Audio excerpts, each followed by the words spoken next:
Fizikadan qəbul imtahanına düşmüş belə bir sualın izahına baxaq. Şərtdə deyilir ki, bir cism maqnit sahəsində çevrə üzrə hərəkət edən yüklü zərrəciyin delta t bərabərdir. T bölək 4 müddətində yer dəyişməsinin modulu hansı ifadə ilə təyin olunur?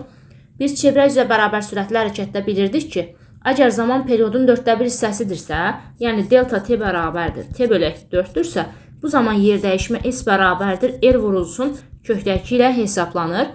Bunu da hardan alırıq? Gəlin çevrədə göstərək.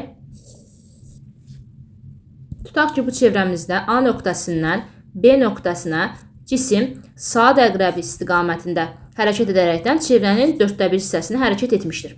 Bu zaman 360-ı 4-ə böləndə 90 alırıq. Deməli, buradakı bucağımız 90 dərəcədir. Çevrənin mərkəzindən, yəni O nöqtəsindən A-ya qədər olan məsafə fikir verin radiusdur. B-yə qədər olan məsafə də çevrənin radiusudur. Burada yer dəyişmə cismin başlanğıc vəziyyəti ilə son vəziyyətini birləşdirən istiqamətlənmiş düz xətt parçasıdır. Yəni, baxın, A ilə B-ni birləşdirən istiqamətlənmiş düz xətt parçası olacaq yer dəyişmə. Burada S-i tapmaq üçün Pifaqor teoremindən istifadə edəcəyik. Çünki burada düzbucaqlı üçbucaq alınmışdır. Yəni, S-in kvadratı bərabər olacaq R kvadratı üstə gələ R kvadratına.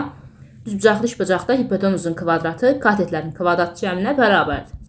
R kvadratı üstə gələ R kvadratı bizə verəcək 2R kvadratını. Buradan S-i tapmaq üçün 2R kvadratından kök alacağıq. R kvadratından kök R çıxır. 2-dən kök çıxmadığından ona görə R kökdə 2 yazırıq.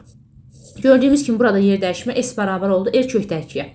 Bunun davamında isə artıq biz Lorentz qüvvəsi dərsində keçdiyimiz düsturdan istifadə edəcəyik. Hansı ki biz bilirik ki, əgər yüklü zərrəcik bir cism maqnit sahəsində perpendikulyar istiqamətdə daxil olursa, bu zaman o çevrə üzrə hərəkət edir. Həmin çevrənin radiusu isə R bərabərdir mv bölək qb düsturu ilə hesablanır.